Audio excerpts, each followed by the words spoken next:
Good morning. Okay. Let's get started. We have one handout today. That's your lecture notes. There's some copies still outside for those who haven't picked one up. In general, what I do is that in the lecture notes, I leave out large parts of, large amounts of material.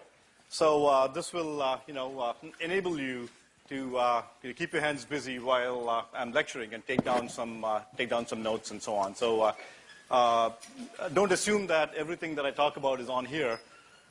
Please follow along. Okay.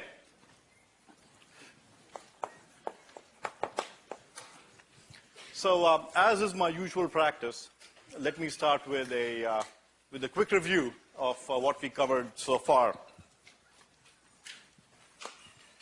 So what we did primarily was looked at this discipline that we called the lumped matter discipline, which was very similar, very reminiscent of the point mass simplification in physics. And this discipline, this set of constraints we imposed on ourselves, allowed us to move from Maxwell's equations to a very, very simple form of algebraic equations. And specifically,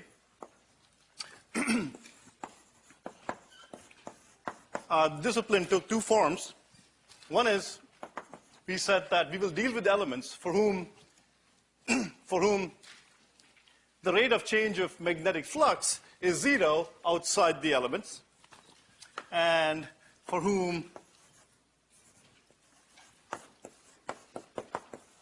the rate of change of charge, amount of charge, inside the element was 0. So if I took any element, any element that I called a lumped circuit element, like a resistor or a voltage source, and I put a black box around it, then what I'm saying is that the net charge inside that is going to be 0.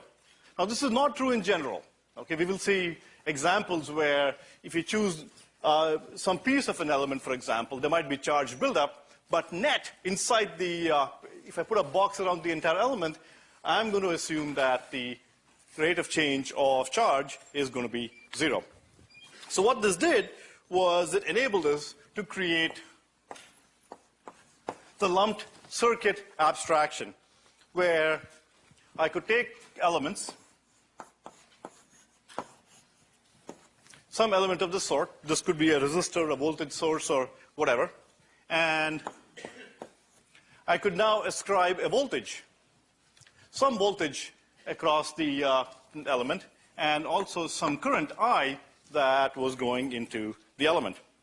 And as I go forward, when I label the voltages and currents across and through elements, I'm going to be following a convention. Okay, the convention is that I'm going to label, if I label V in the following manner, then I'm going to label I for that element as the current flowing into the positive terminal. Okay? By doing this, it's just a convention. By doing this, it turns out that the power consumed by the element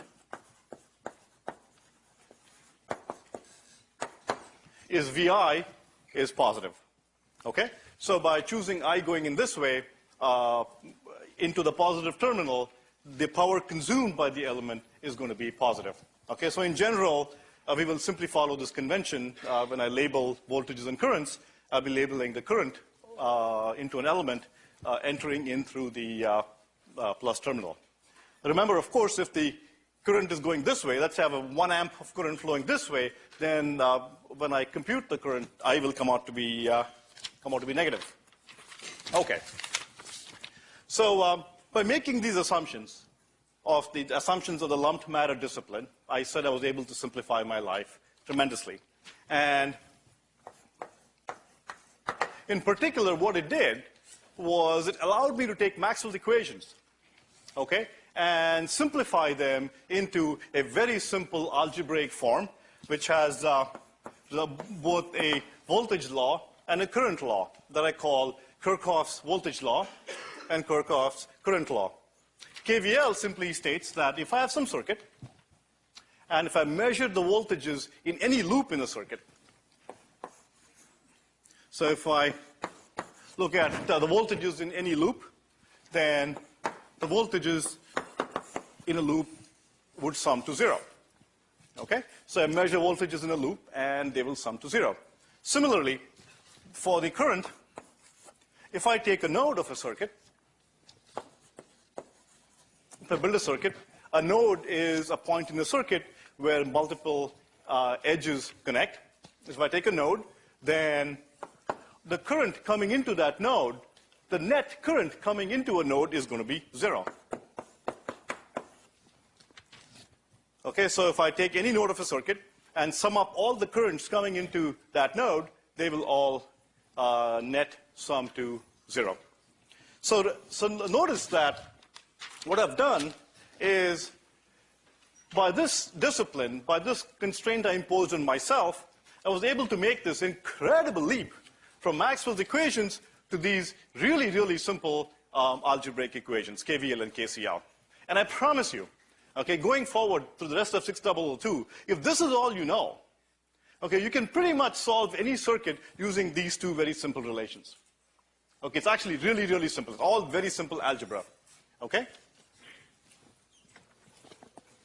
So just to show you an example, let me do a little demonstration. Let me build a small circuit and measure some voltages for you and show you that the voltages indeed add up to 0. So here's my little circuit.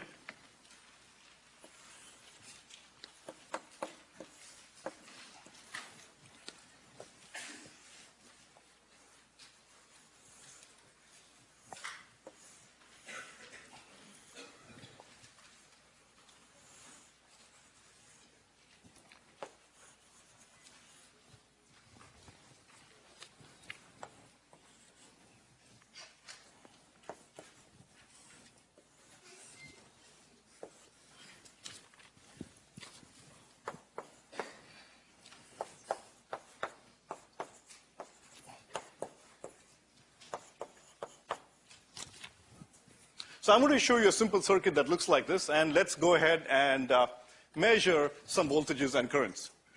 In terms of terminology, remember, this is called a loop.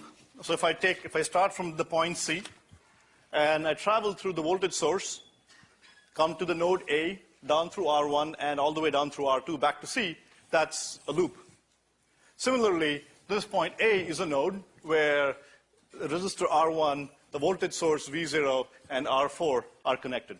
Okay, just make sure your terminology is correct. So what I'll do is let me make some quick measurements for you and show you that these KVL and KCL are indeed true. So the circuit's up there. Could I have a volunteer? Any volunteer? All you have to do is write things on the board. Come on over.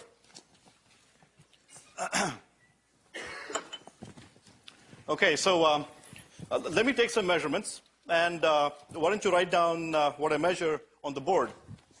What I'll do is, let me borrow another piece of chalk here. What I'll do is focus on this loop here, and focus on this node, and make some measurements.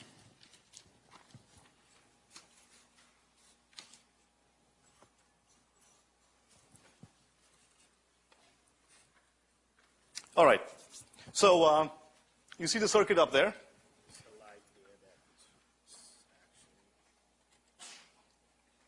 Okay, so I get 3 volts for the voltage from C to A. So I want you to write down 3 volts.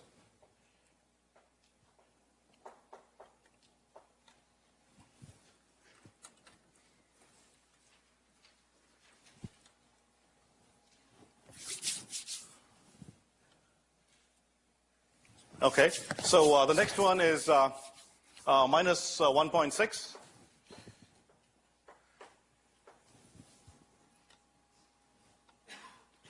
And so that will be, I'm doing AB, VAB. Okay, and then let me do the last one, and it is minus 1.37.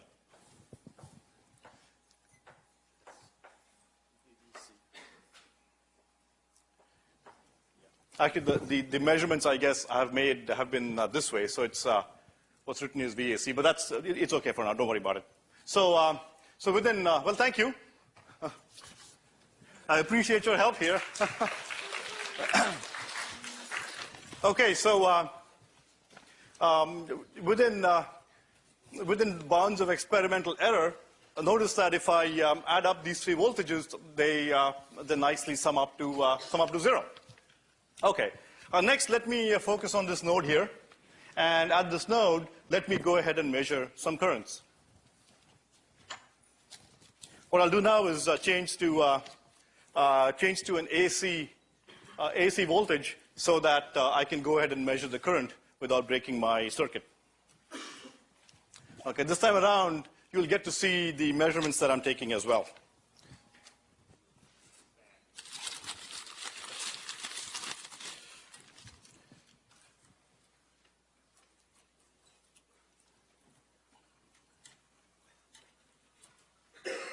So what I have here, I guess you can see it this way. What I have here is 3 wires that I have pulled out from D, and this is the node D, okay? So I have 3 wires coming into the node D just to make it a little bit easier for me to measure stuff. Okay, so everybody keep your fingers crossed so I don't look like a fool here. Hope this works out. Okay, so you roughly get, what's that? Millivolts. 10 millivolts? Okay, so it's about 10 millivolts peak to peak out there. And notice that, let's say that if the waveform rises on the left-hand side, it's positive. So it's positive 10 millivolts. And another positive 10 millivolts, so that's 20 millivolts. And this time it's a negative, roughly 20, I guess. Negative 20. So I'm getting, in terms of currents, I have a negative 10, I'm sorry, a positive 10, a positive 10, and a negative 20 that adds up to 0. But more interestingly, I can show you the same thing by holding this current measuring probe directly across that node, and notice that the net current that is entering into this node here is 0. Okay? So that should just show you that KCL does indeed hold in practice, and it is not just a figment of our imaginations. Okay.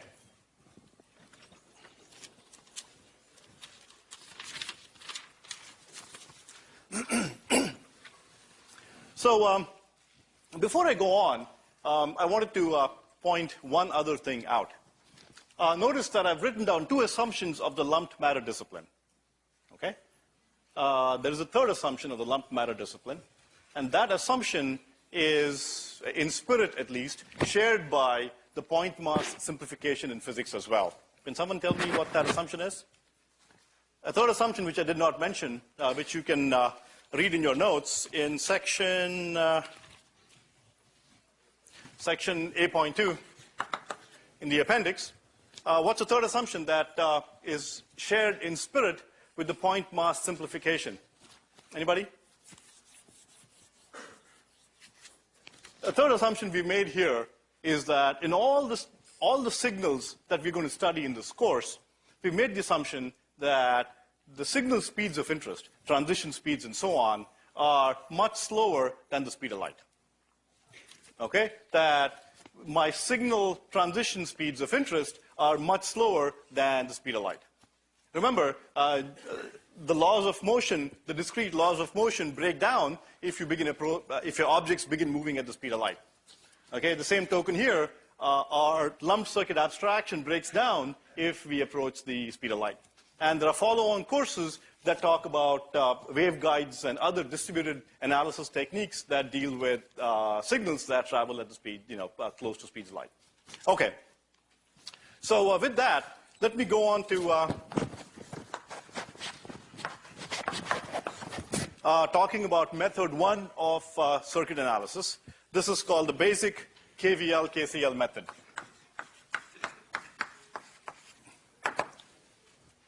So just based on those 2 simple algebraic relations, I can analyze very interesting and complicated circuits. The method goes as follows. So let's say our goal is, given a circuit like this, our goal is to solve it.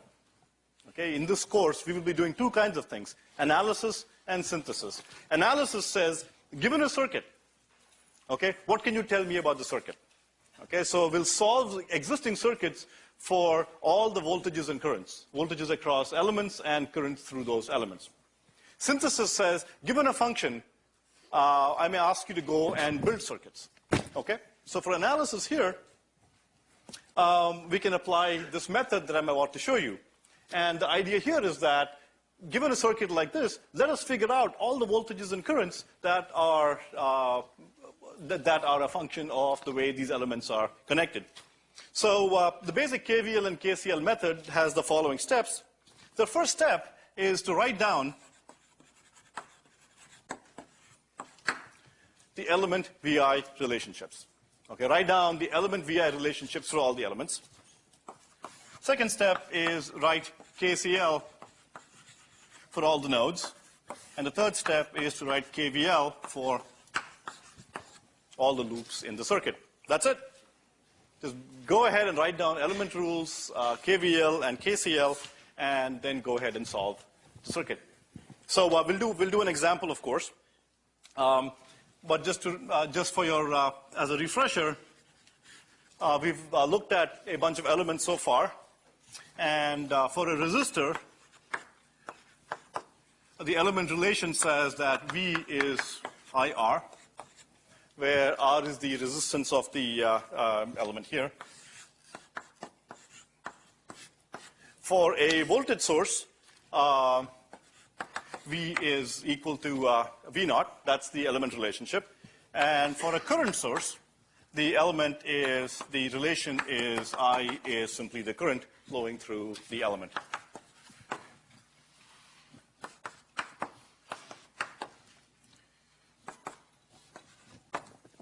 Okay, so these are some of the simple element rules for the devices that the current source, voltage source, and the resistor. So let's go ahead and solve a simple circuit. And what I'll do is go ahead and solve this circuit for you. Okay, if you turn to page 5 of your notes, I'm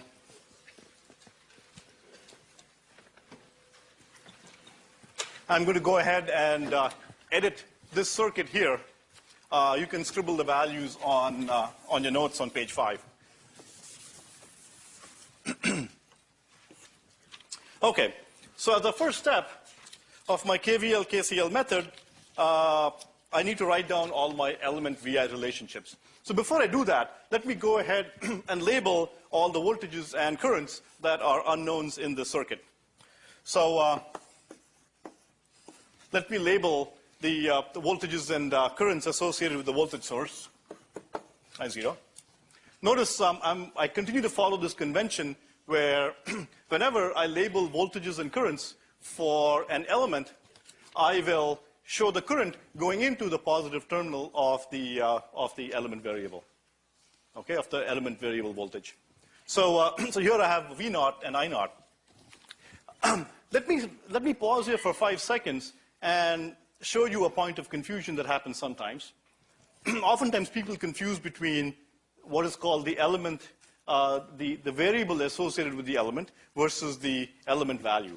Okay, notice that here, capital V naught is the voltage that this voltage source provides, while this name here, V naught, is simply a variable that we've used to label the voltage across that element. So similarly, I can label V1 as the voltage across the resistor, and I1 as the current flowing through the resistor. So this method of labeling, where I follow the convention that the current flows into the positive terminal, is called the associated variables discipline.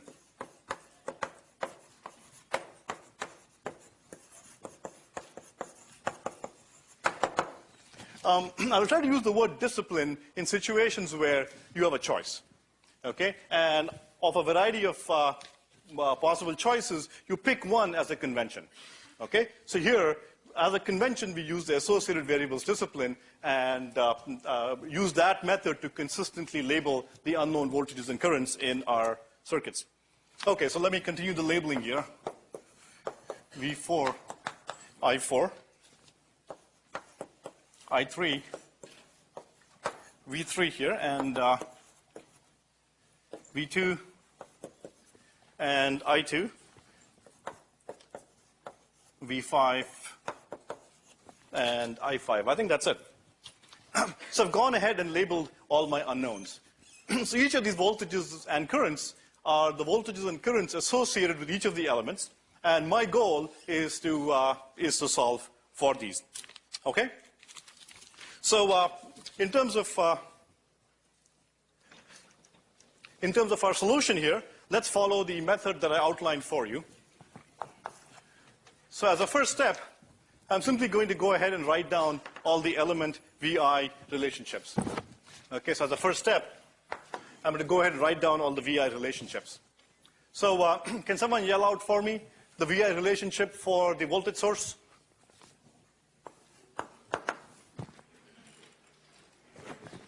Okay, good. So V0 is capital V0. That is that the variable V0 is simply equal to the voltage V0. Similarly, I can write the others. V1 is I1 R1. V2 is I2 R2, and so on. Okay? And I have 1, 2, 3, 4, 5, 6 elements, so I will get 6 such equations. Step 2, I'm going to go ahead and write KCL. KCL for the nodes in my system.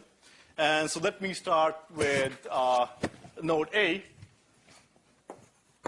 So for node A, I get, let me take as positive the currents going out of the node. So I get I0 flowing out plus I1 flowing out plus I4 flowing out, and they must sum to 0. Okay, for node A. Then I can go ahead and do the other nodes. Let's say, for example, I do node B. For node B, I have I2 going out, that's positive, I3, and I1 is coming in, so I get minus I1 equals 0. Okay, so I have 1, 2, 3, 4. I have 4 nodes. Okay, so I would get 4 equations. Okay, it turns out that the 4th equation is not independent. You can derive it from the others. So I get 3 independent equations out of this. I can then write KVL. And for KVL, I just go around my loops here. And let me go through the this first loop here in this manner. Okay, and a simple trick that I use, you have to be incredibly careful when you go through this in keeping your minuses and pluses correct. Okay, otherwise you can get hopelessly muddled.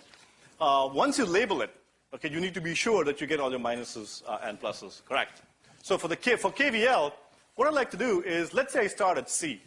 Okay, let's say I start at C, and from C I'm going to go to A, from A I'm going to B, and from B I'm going to come back to C. Okay, that's how I traverse my loop.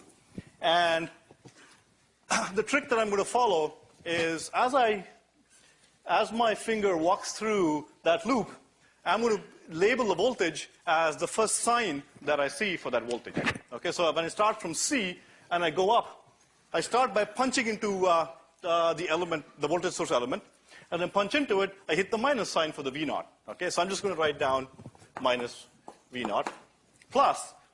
Then I go through, and as I come up to A and go down to B, I punch to the plus sign of the V1. So that's plus V1. And then I punch into the plus sign of the V2, and so I get plus V2, and that is 0. Okay? Good. So that matches what you have in your notes as well. So this is the first equation. Similarly, I can go through my other loops and write down the equations for each of the loops. Okay? And a convention that I like to follow is, as I go through the loop, I write down as a sign for the voltage the first sign that I encounter for that element. Okay? You can do the exact opposite if you want just to be different. But, you know, as long as you stay consistent, you will be okay. All right. So in the same manner here, there are 4 loops that I can have, so 4 equations. Again, one of them turns out to be dependent on the others, so I end up getting 3 independent equations. So I get a total of 12 equations. There are 12 equations. There are 6 elements. Okay, voltage source and 5 resistors. So there are 6 unknown voltages and 6 unknown currents. Phew. So I have 12 equations and 12 unknowns. Okay, I can take all these equations and put them through a big crank and sit there and grind.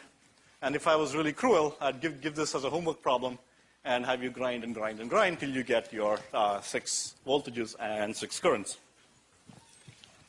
Okay, it works. Okay, you get 12 equations, and this method just works.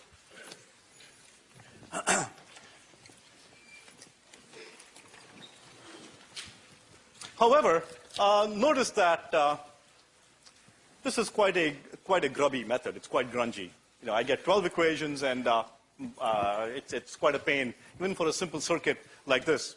However, suffice it to say that this fundamental method that is just one step away from Maxwell's equations simply works. Okay? So what we'll do is, in the rest of this lecture, I'll introduce you to a couple more methods. One is an intuitive method, and another one called the node method is a little bit more formal, but is much more, I guess, much more terse than the KVL, KCL method.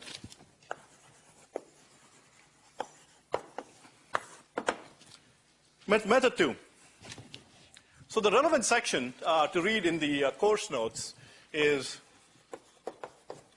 section 2.4. One of the things that I will be stressing this semester is intuition. Okay, what you will find that as you become EECS majors and so on and go on, or if you talk to your TAs or your professors and so on, you will find that very rarely do they actually go ahead and apply the formal methods of analysis. Okay, by and large, engineers are able to look at a circuit and simply by observation write down an answer. And usually in the past, what we've tried to do is kind of ignored that process and told our students that, look, we'll teach you all the formal methods and you will, develop your own intuition and be able to do it.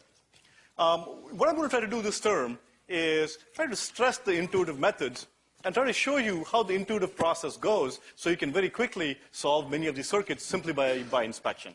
Okay? So this method that I'm going to show you here is one such intuitive method, and call it the element combination rules. Okay, for many simple circuits, you can solve them very quickly by applying this method. The components of this method are these. I learned about how to compose a bunch of elements. So let's say, for example, I have a set of resistors, R1 through Rn, in series. Okay?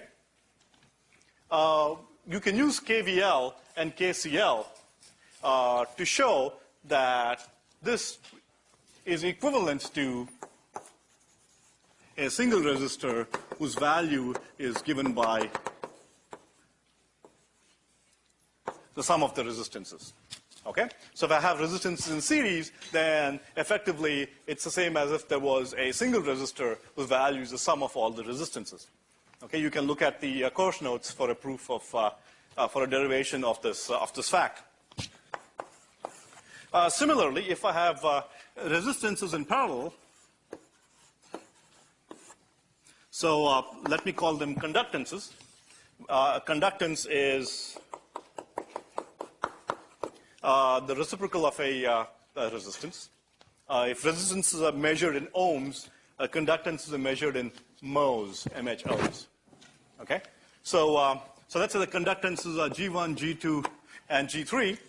Then effectively, this is the same as having a single conductance whose effective value is given by the sum of the conductances.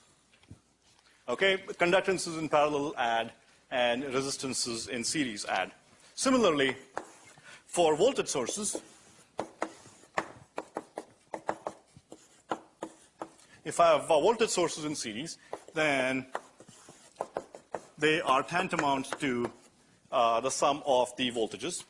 And similarly, for currents, if I have currents in parallel, then they can be viewed as a single current source whose currents are the sum of the individual parallel currents. So let's do a quick example.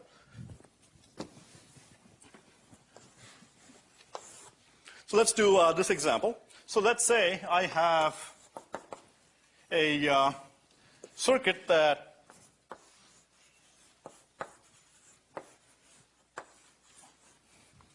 looks like this, and 3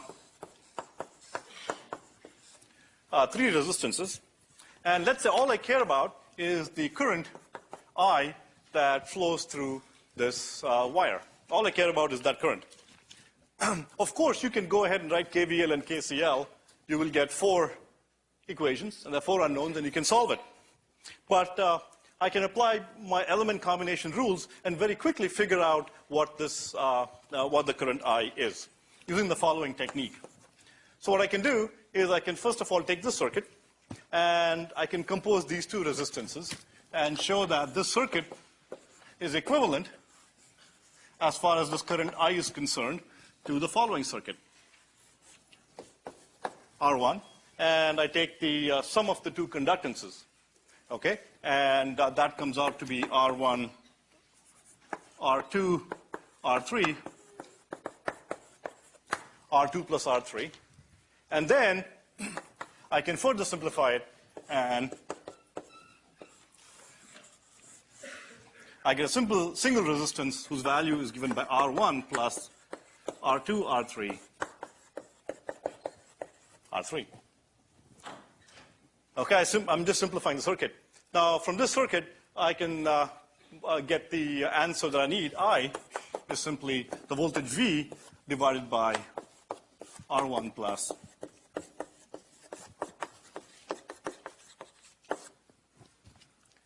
Okay? So in situations like this, when I'm looking for a single current, I can very quickly get to the answer by applying some of these element combination rules, and I can get rid of having to go through a set of formal steps. So in general, whenever you encounter a circuit, by and large, attempt to use intuitive methods to try to solve it, and go to a formal method only if some intuitive method fails. Even in your homeworks, by and large, the homeworks are not meant to be grungy. Okay, if you find a lot of grunge in your homework, just remember, you are probably not using some intuitive method. Okay, so just be cautious. All right. So let me go on to the third method of circuit analysis. And the third method is called the node method.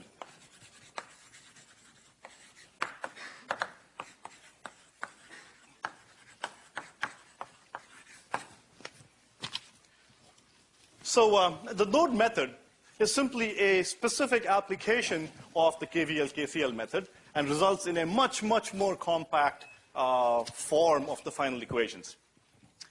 If there's one method that you have to remember for life, then I would say just remember this method.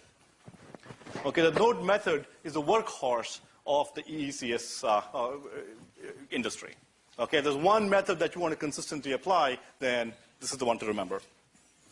So let me quickly outline for you the method and then work out an example for you. The first step of the node method will be to select a reference or a ground node.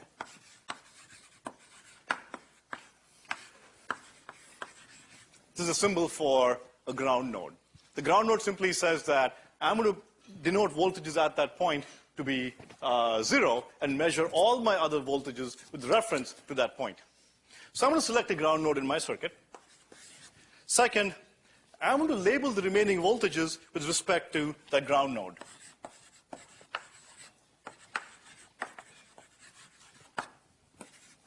So label voltages for all the other nodes with respect to the ground node. Next, write KCL for each of the nodes, write KCL. Okay? Don't write KCL for the ground node. Remember, if you have n nodes, the node equations will give you n minus 1 independent equations. So write KCL for the nodes, but don't do so for the ground node. Then,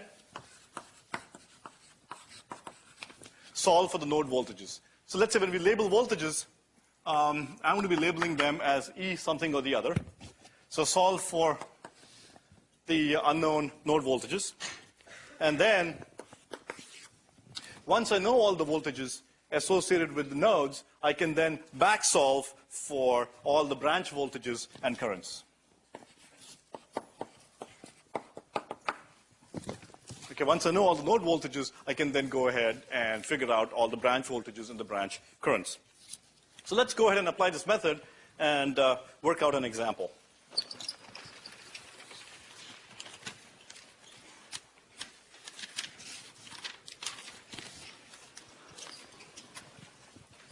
Again, remember, if there's one method that you should remember, it's the node method.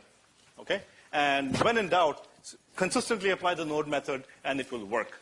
Whether the circuit's linear, non-linear, whether the resistors are built in the US or USSR, doesn't matter. Okay? The node method will simply work, linear or non-linear. Okay? So what I'm going to do is I'm going to build a circuit that's my old faithful. It's our old faithful. Plus, I'll make it a little bit more complicated by adding in a current source. So let's go have some fun. Let's do this. So here's my voltage source as before.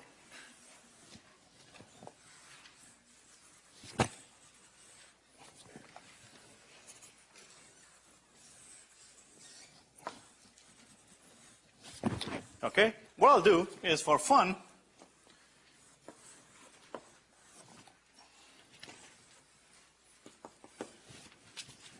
add a current source out there, and you can convince yourselves that if you go and apply the KVL, KCL method, it will really be a mess of equations. Okay, so R1, R3, R4, R2, R5. Okay, so let's follow our method and just plug and chug here. So let's apply the first step. I select a ground node. It's a reference node from which I'll measure all my other voltages. Okay? Now, without knowing anything about the node method, try to use your intuition as to which node you should choose as a ground node. Okay? Remember, you want to label the ground node with the voltage 0 and measure all the other voltages with respect to that node. Okay? And a usual trick is to pick a node which has the largest number of elements connected to it as the ground node. Okay? And in particular, you will find out later, it's useful to pick a node to which all your voltage sources, the maximum number of your voltage sources are also connected. Okay? So in this instance, I'm going to choose this as my ground node.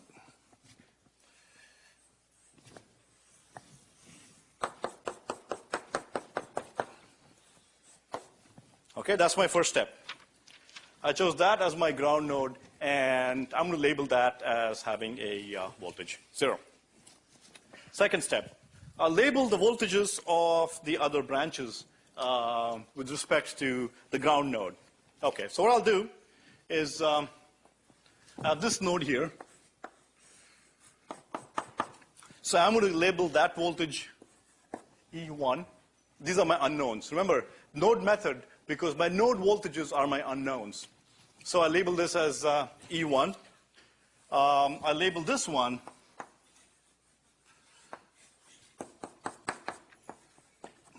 as my unknown voltage E2. What about this one here? Is that voltage unknown? No, I know what the voltage is because I know that this node is at a voltage V0 higher than the ground node. Okay? Notice that to go from here to here, I directly go through a voltage source, and so this node has voltage V0, and I'll simply write down V0. Okay? If you try to simplify the number of steps that you have to go through, so directly go ahead and write down the voltage V0 for that node. What I will also do is, for convenience, I am going to write down, I'm going to use conductances. So I'm going to use GI in place of 1 by RI and write down a bunch of node equations. Okay, so step 1, I've chosen my ground node. Step 2, I've labeled my node voltages E. Okay, I've done with 2 of my steps. Now let me go ahead and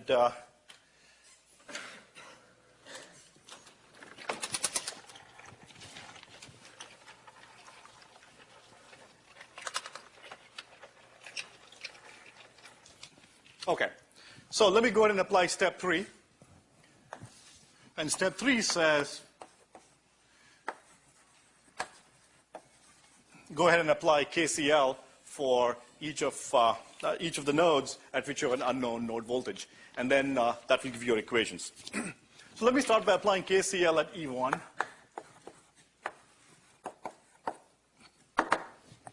So let me write KCL at E1. I do one more thing. Notice I don't have any currents there. Okay? So how do I write KCL? KCL simply says the sum of currents into a node is 0. Again, remember, by the lumped matter discipline. So the currents, but I don't have currents in there. So the trick that I adopt is that to write KCL, I use the node voltages and implicitly substitute for the node voltages, divide by the elemental resistance, for instance. So take the node voltages and divide by the resistance, get the current. Okay, so I implicitly apply element relationships to get the node currents. So the example will make it clear. So I take node E1, and again, currents going out, I'm going to assume to have be positive. So the current going up is E1 minus V0 divided by R1.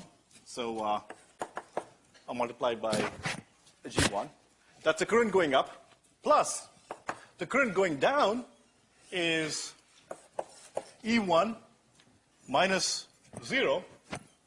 The ground node potential is 0. G2. Okay, plus the current that is going through resistor R3, which is simply E1 minus E2 divided by R3.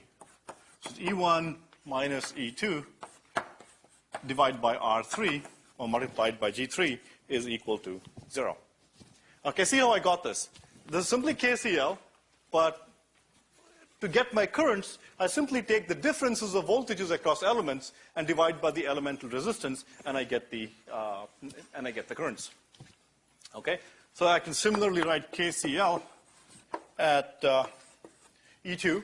So at KCL at E2, again, let me go outwards. So the current going up is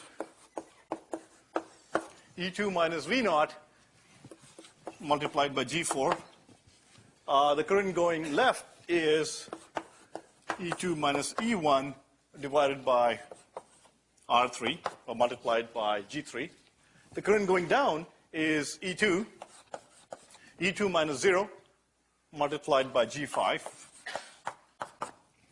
And the current going down is minus I1.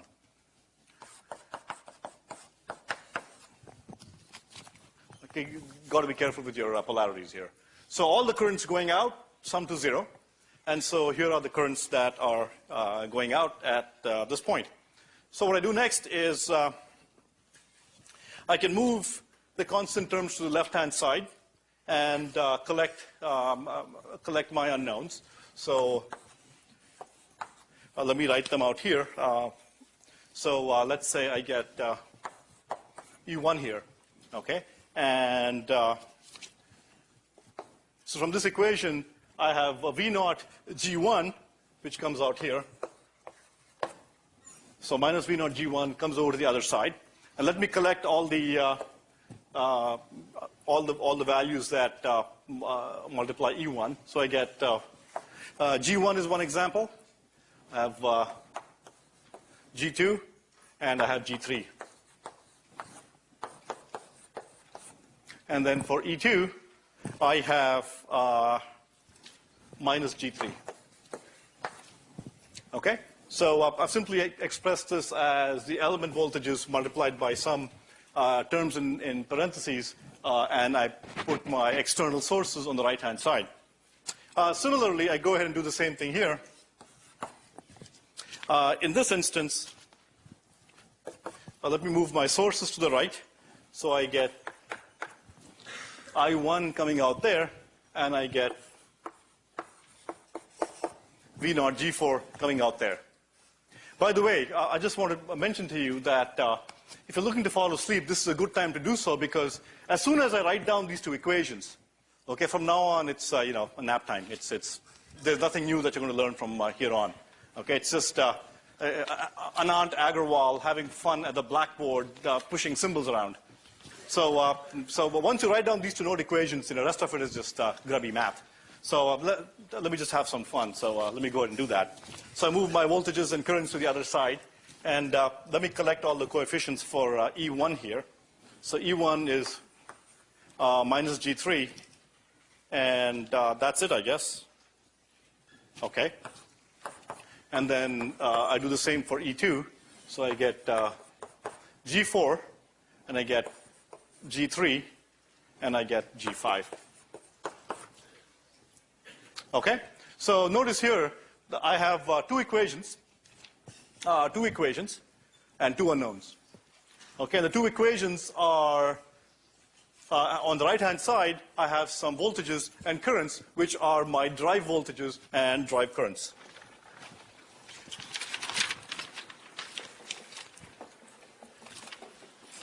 Okay, so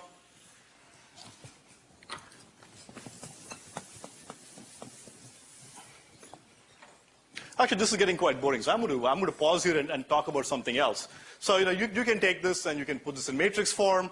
So I've done that for you on page 10. You can say, oh, matrix form, yeah, I know that. You can use any technique to solve it. Use algebraic techniques, use linear algebraic methods to solve it. Use a computer, whatever you want. And computers, when computers analyze circuits, they write down these equations and deal with solving matrices. So when you took a linear algebra class, how many people here have taken a linear algebra class? How many people here have heard of Gaussian elimination?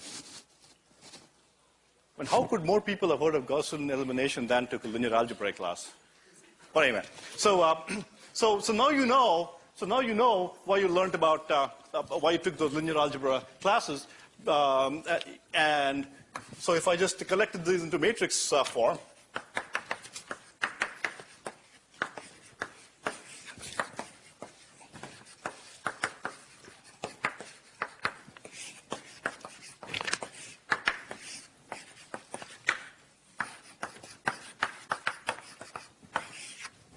Okay, so I just simply express those two equations in linear algebraic form. And here's my column vector of unknowns. And you can apply any of the techniques you've learned in linear algebra to solve for this. Gaussian elimination works. Okay? And in people doing research in computer techniques for solving such equations simply deal with huge equations like this. Building computer programs that, given equations like this, can go ahead and solve them. Okay? So let me stop here and re-emphasize that what we've done is made a huge leap from Maxwell's equations to using the lumped matter discipline to KVL and KCL, which ended up giving us simple algebraic equations to solve and not having to worry about partial differential equations that were the form of Maxwell's equations.